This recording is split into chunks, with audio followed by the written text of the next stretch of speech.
E hoje quem está comigo, com essa conversa aqui, esse bate-papo muito legal, muito gostoso, com um grande músico e grande amigo. A gente tem desenvolvido alguns projetos de uns anos para cá, algumas ideias, a gente tem tocado junto. É o André Battiston.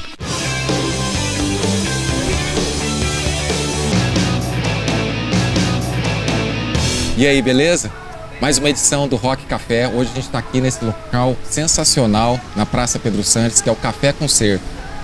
E hoje quem está comigo é o André Battiston, grande amigo, grande músico, e é um cara que a gente tem feito alguns trabalhos juntos. A nossa ideia, nosso trabalho junto, começou de uma maneira meio inusitada. Certa vez um outro músico que toca comigo não podia ir e me indicou o André.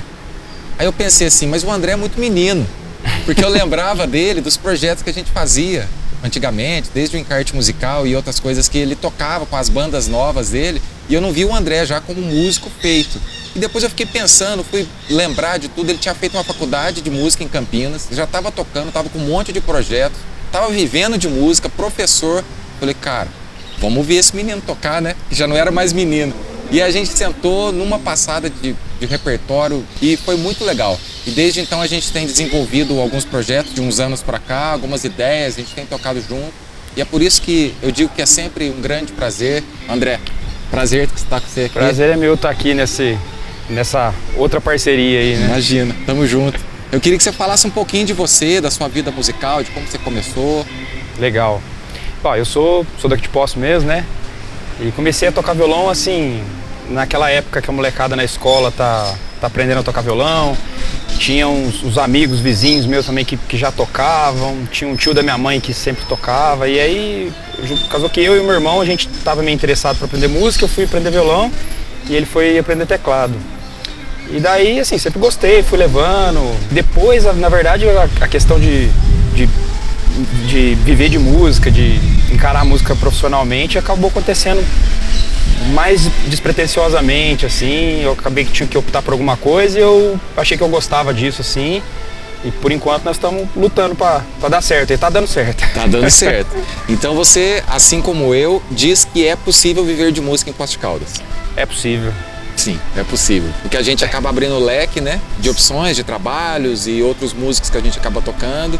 E é sempre muito legal essa ideia, a gente ouvir de outros músicos de Poços de Caldas, que é sim possível viver de música aqui na nossa cidade, que é uma cidade turística, com várias opções de trabalhos, de vários estilos e vários locais para tocar, dezenas de possibilidades de projetos, né? Sim. E eu queria inclusive que você falasse sobre um dos seus projetos, que é o Violão do Brasil.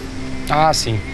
Não, o Violão do Brasil foi uma experiência muito legal para mim, assim, né? Eu desenvolvi esse projeto em 2016, 2017, né? Em cada ano foram 10 apresentações em lugares públicos da cidade. Aqui no Café do Concerto eu toquei, nas praças, falando um pouquinho sobre os compositores e violonistas brasileiros que compuseram para violão. Então eu ia tocando e contando um pouquinho da história deles. E foi muito legal porque eu sempre gostei desse repertório de violão instrumental, essa coisa assim é meio... Parece que tem um certo... É especial porque se ao mesmo tempo você está tocando a melodia e está tocando o acompanhamento junto, né? Não é ser egoísta tocando, não. Mas é uma coisa interessante quando você começa. E depois que eu estudei um pouquinho desse repertório, sempre gostei dos compositores brasileiros, foi muito legal ter essa experiência, essa oportunidade de fazer esse projeto. E que é muito legal também a coisa de tocar, vamos dizer, praticamente na rua, tocar sem ter um público que foi lá exclusivamente para te assistir, ou às vezes até tem gente que vai para isso, mas tem gente que está passando. Nós também já tivemos oportunidade de tocar junto em lugares abertos, assim, a resposta do público é um pouquinho diferente, né? É muito legal, assim, às vezes é mais espontânea, tem coisas que você não imagina que vão vir e que acontece. Então esse projeto foi muito especial, foi muito legal. E além do Violão do Brasil, o André tem várias parcerias com alguns músicos e cantores de Poços de Caldas. Como é essa sua experiência de trabalhar com vários músicos em várias possibilidades, vários estilos musicais? Eu acho que o trabalho de tocar com outras pessoas enriquece muita gente, né, cara? A gente aprende muito, né? Porque tem uma relação até pessoal de lidar com as pessoas, né? E cada pessoa que vai trabalhar é diferente, você aprende uma coisa, e musicalmente no palco também. Acho que isso é até de personalidade, né? Tem gente que, vamos supor, tem gente que escuta rock, toca só rock, gosta só disso. Acho que tá tudo certo. Mas eu sempre fui um pouquinho, gostar de um pouco de cada coisa. Eu gosto muito de música, mas eu gosto de futebol, eu gosto de outras coisas. E na música eu sempre escutei assim, vou dizer de tudo, que eu conheço de tudo, mas eu nunca fui muito fechado numa coisa só. Então acho que isso contribui, num certo sentido, pra você ter um leque de opções na hora de tocar. Ou, né, acho que casa bem com o meu perfil, digamos assim, pessoal. Assim. Sim. É legal isso que o André tá falando, porque existem alguns músicos que só falam de música realmente, né? E a gente troca ideia quando vai tocar junto, a gente fala muito de futebol, né? Fala de política, fala de outras coisas em geral, e é sempre muito bom isso, porque tem essa ideia de que músico que trabalha com música só fala de música. Nem sempre é isso, cara, não é músico 24 horas, né? Não. Graças a Deus que a gente trabalha com música, né? Que a gente é artista e trabalha com isso, que é uma profissão sensacional. Mas tem outras possibilidades mesmo. Ô André, fala pra mim, pra todos nós, das suas influências musicais, já que você tá falando sobre os estilos musicais, a maioria do seu som é voltado para música brasileira, talvez, né? E acho que sim. Um pouco de jazz. Mas o que você escutou desde a adolescência e o que você trouxe da tua adolescência para o que você faz hoje no violão?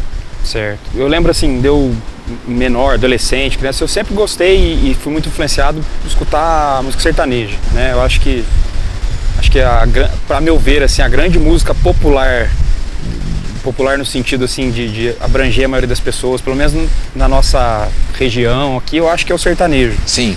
Claro que tem nichos onde isso varia um pouquinho. Então eu sempre gostei muito de sertanejo, especialmente do sertanejo mais antigo. Depois eu ouvi muito, quando moleque, na adolescência, pop rock das bandas brasileiras. Gostei muito de Titãs. Escutei muito as outras bandas, Paralamas. Teve uma época que gostei muito do Capital Inicial também. E depois eu fui conhecer um pouquinho mais a fundo um pouco do que a gente chama da MPB, né, dos outros movimentos musicais, né? Principalmente quando estava estudando música, fui conhecer um pouquinho de samba, um pouquinho de bossa nova. E daí conheci um pouquinho também da cena instrumental, dos compositores, os violonistas que eu acabei de falar, que eu gosto bastante. E depois, até quando fui estudar mais a fundo, ainda conheci um pouquinho mais de jazz. Então acho que caminhou nesse sentido, assim, mais ou menos por aí. Mas eu acho que a música brasileira, assim, o que tem de mais raiz de lá de trás, eu acho que foi essa coisa do sertanejo, do rock brasileiro, assim, do pop. E a música brasileira é muito rica, né? É muito rica. A gente tem um projeto junto que nós fazemos cantando e contando algumas histórias da música brasileira, e ela é muito rica. A gente pega desde lá de 1901, né, com Chiquinha Gonzaga, e vai em frente. Tem muita coisa que já aconteceu no Brasil e continua acontecendo, né? Eu acho que é importante isso, às vezes a gente até conversa sobre isso, que independente da qualidade da música atual, ela continua acontecendo. Claro que eles têm errado muito, né, ultimamente, mas tem algumas pessoas, alguns músicos, artistas e bandas que têm acertado. Eu acho que é importante essa nova leva de músicos, nova leva de canções que estão surgindo no Brasil e que a gente precisa ficar de olho.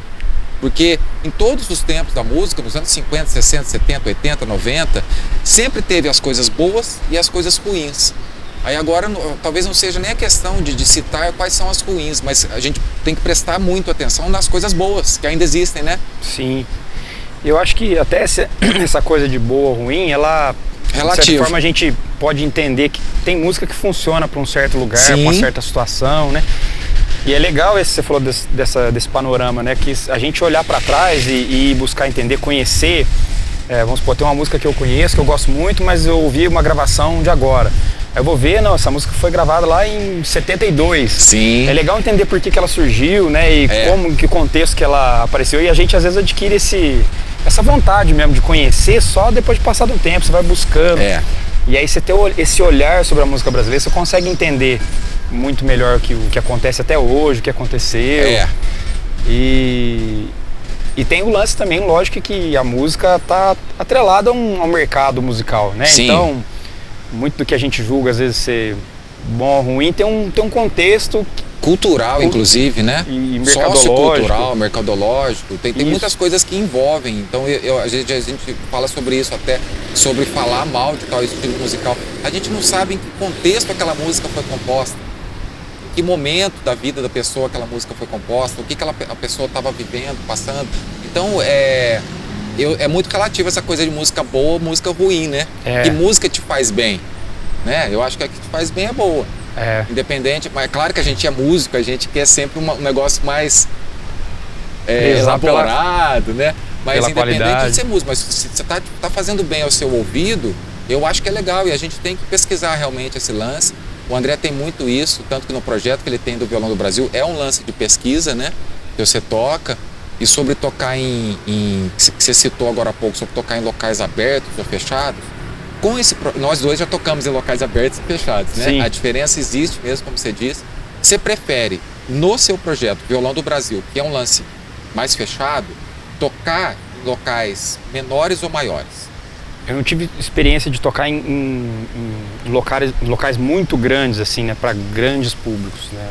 Mas, assim, tocar no lugar aberto, em que de repente você possa ter um maior fluxo de pessoas, né?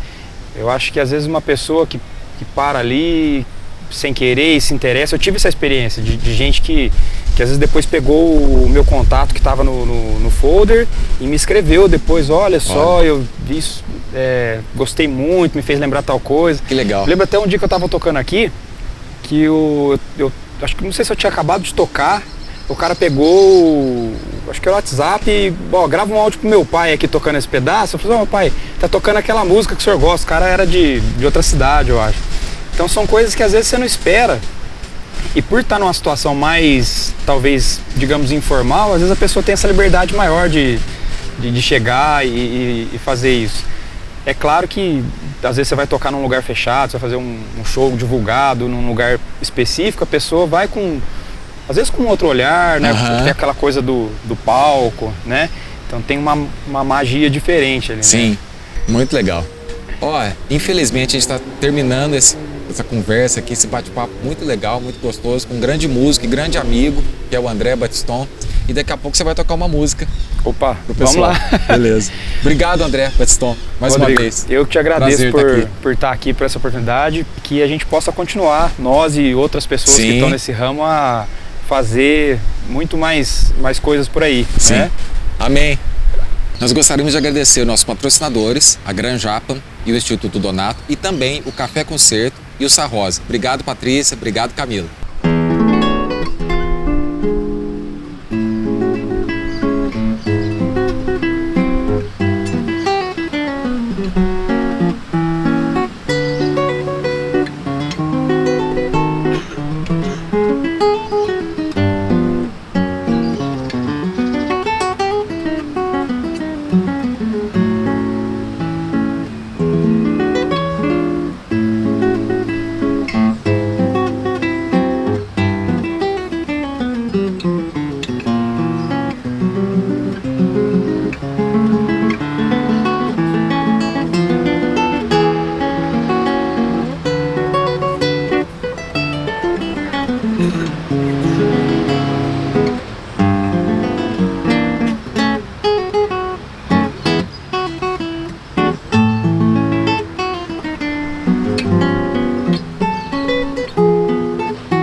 Inscreva-se no canal, ative o sininho e dá um like nesse vídeo. Valeu!